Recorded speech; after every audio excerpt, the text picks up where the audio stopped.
This is the first part of a two-part video featuring the Cricut cutting Wal-Mart pictures by MiddleINI.com. First thing we need to do is set up our document property so we're all working on the same page. Come over here and let's make our document 12 inches by 12 inches. 12 inches by 12 inches, if you would, please. Show the page border as well.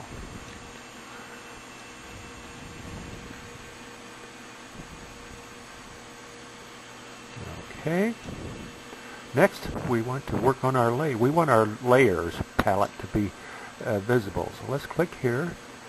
Go all the way to the very bottom. Where it says layers, and boom! Magically on the right-hand side, you'll see appear the layers information.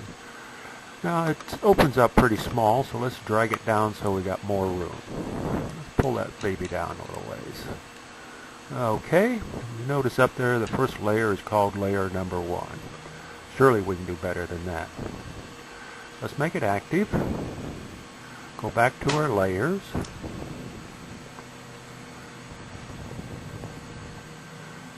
There. Oh my, there's a rename a layer. Let's call this something other than layer 1. Box drops down and it says layer 1. We don't want layer 1. Let's call it 12 by 12 size lock. Hit the rename, go up there and look, lo and behold, it is 12 by 12 size lock. That's because we made our mat size 12 by 12, if you remember. Now we got to make something so it will be 12 by 12 when you load it into Sure Cuts a Lot. To do that little trick, we go to the upper left hand corner, just make a little triangle that the Cricut will try and cut. Doesn't have to be big at all, real small and tiny, but the key thing is that it's located in the upper left hand corner. Now we're zoomed in awful close, so our lines look kind of funny there. In fact, it looks like it's awful big there, but we're zoomed in. Keep that in mind. So let's look at the actual nodes. Click on the nodes, come over here. Whoa, looky there, we got 3 nodes. That's just what I drew. Now if we click on one, some cool information will come up. We clicked on that one. Let's go up above and see what popped up for us. Well, it says X is 0, 0, 0. That's where we want it, and Y is 12 inches up from the origin. Exactly where we want it. We don't care about this point here. The only thing we care about it is that the X value be 0, or no, I'm sorry, that the Y value be 12 inches up. We don't care how far it is on the X-axis, as long as it's on the positive side. This one here, we like the X to be 0, and the Y can be as small as you like, but it'd be best if you make it about there what I had. Now let's assume that you made a triangle and you look close and you messed it up. Well, we can fix that. We've selected the node. Come up here. That X coordinate was what was wrong, so we'll click on here and make it zeros back to 0, 0, what we want it to be.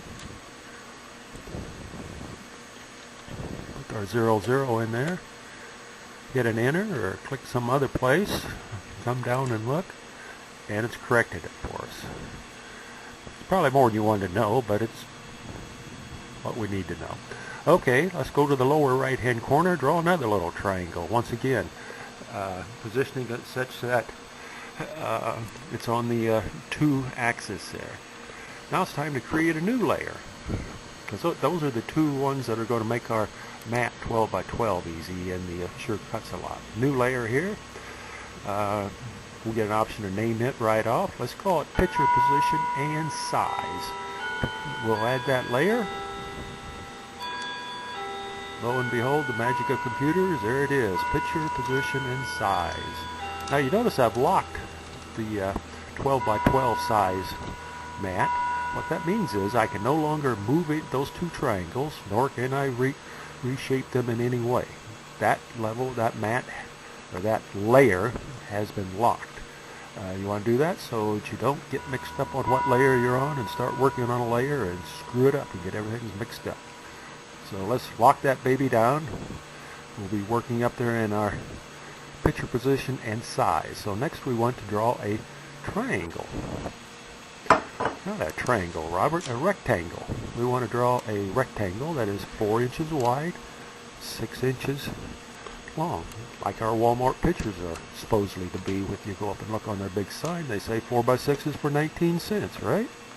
Well, there's my attempt at a 4x6 rectangle. Doesn't really look like it, but I drew it out there. Now we go over and select it. Instead of guessing what size it is, I can go right up here and make it exactly that 4x6 size. That's the XY position of the lower left. Here is the triangle itself. Triangle, called a rectangle, Bob. Right now, you can see I missed it by quite a bit from being a 4x6. Let's make that 4 inches. Make the other one 6 inches. Now, 4 and 6. That's what Walmart says their picture size are. Remember, we made this thing, we're working in inches, so this thing is 4 by 6 inches now. Don't worry about it being colored in, it will just it'll just cut the outside boundaries. Now it says that the lower left-hand corner is of the rectangle is 4 inches by, oh, I'm sorry, 6 something and 5 something. Let's make it something easy to remember. Let's make it 5 inches and 3 inches. After we do that, we'll lock this down because we're done with that for the time being. So we got 2 layers. One of them where sizes the positions the picture and sizes it. The other one makes sure that the mat comes out 12 by 12. We'll save it from our Inkscape. Save it as a scalable vector graphic, of course. And notice that the 2 eyes are open. Now if I would close one of those eyes, that layer would not be visible and sure cuts a lot. And that will be important here in the future, but right now we send those 2. We go to sure cuts a lot, import our SVG, and as you know, when you import it, it ends up making it 1 inch by 1 inch, and you're going to have to put up my clock in the background. The wife likes clocks. Obviously, we can't put a picture in there and cut it. So we got to do a little bit of playing here. So let's go in here and we'll click on this Keep Proportions, okay? Okay, that means I only have to change one of these. Now we know our mat size was what size? 12 by 12. So I'll change this to a 12.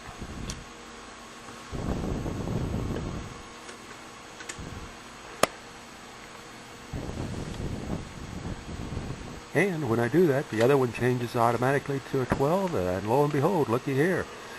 There's our 4x6 rectangle on the mat. Okay, let's move to the Cricut. I put just a piece of plain old cheap paper on it.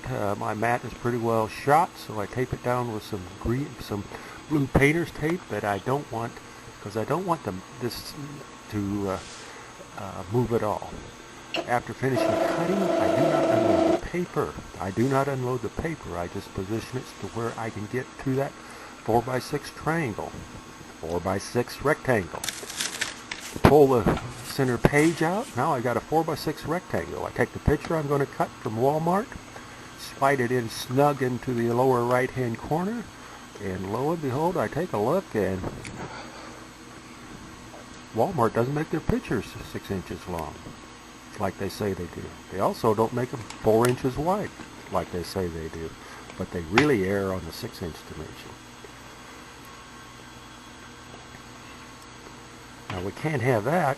Our fixture's no good with that much slopping in it, because we won't cut the right place on our picture. So what do we have to do? We got to go back in to Inkscape and adjust this 4x6 dimensions until you have a close fit between the picture and the locating frame. For Walmart in here in Pekin, Illinois, the value 3.980 for the W and 5.940 for height gives a good fit. To do that, keep in mind, you'll have to unlock the layer and then select the box for resizing. Create a new window like you did the first and verify the picture has a close fit with the new frame. Check back Tuesday for part 2 when we'll actually cut the picture for fun. Thanks for watching. Don't hesitate to ask questions. Right now I'm not going to put this on YouTube until we have it all ironed out. But please ask questions if you have any questions at all. Thank you for watching.